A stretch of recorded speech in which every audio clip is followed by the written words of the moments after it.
My name is Maya Shankar. I played violin on From the Top a couple of times, but I have to say that my favorite episode was by far the first one that I did. It was a pilot episode in '98, and I was, I think, 12 years old. And I just remember being excited about a radio show. You know, I never had that opportunity before, and meeting Chris and the production crew, everybody was really warm and really friendly.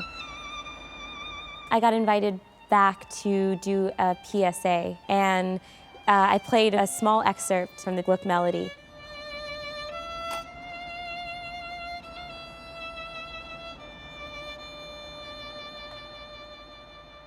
And at the end, you know, on the screen, it just says, "Music is powerful stuff."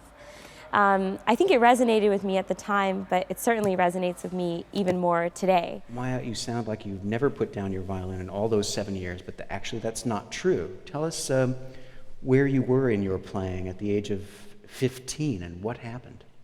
At 15, I had a hand injury. I was studying with Itzhak Perlman, and at the Perlman music program, I was just playing a Paganini Caprice, and on a 10th, I overstretched my finger, and I heard something pop, and it was painful, and that was it. And finally, they told me that I basically just had to stop playing completely, Wow. which was very difficult news to take. So In many ways, I guess I had to reinvent myself. You know, I had to explore a lot of other areas like cognitive science and social justice, but it definitely took me a while to get really enveloped by those worlds in the same way that I was with music. I guess I didn't even realize how much it defined me until I lost it. But here you are, violin in hand, and obviously in great shape. What happened? What brought you back? Well, this summer I got a really surprising phone call. I got invited to attend the Academy of Achievement, which is a conference run by Catherine Reynolds. And I accepted the invitation. It was in Cape Town. And then 2 weeks later, they asked me whether I could perform with Joshua Bell, who is an inductee that year. And I sort of just froze on the phone, and then my inner optimism came out, and I said, yeah, of course, no problem. And then, of course, after hanging up, said a few expletives and thought to myself, what the heck did I get myself into?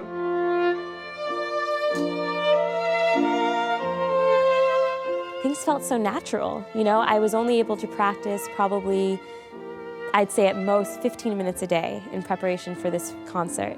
And we played the Bach double. And it was by far the most rewarding, fulfilling concert I've ever given.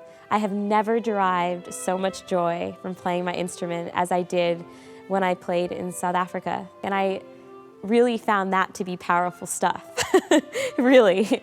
I think maybe having that break from music for that 7-year period, coming back to it, I reconnected with it in a very different way. It was now a very emotional experience for me. I feel like I'd gone through many more experiences in my own life that I could call upon when creating my music. You know, all types of things like sadness and heartbreak and love and happiness and all that, right? And you can finally put it into your music. So it was really just such an amazing performance.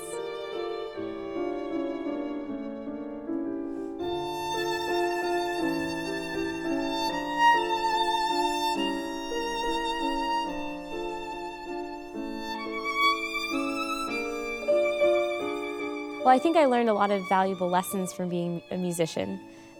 Perseverance, determination, dedication. I'm training for a triathlon right now.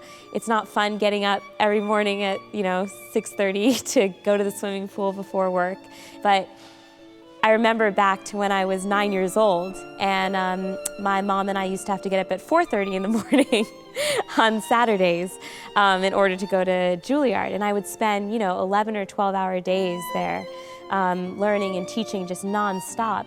And that's what it took, in order to really start to understand my instrument and to produce music that I found very meaningful. In many ways, you just have to put in the hours.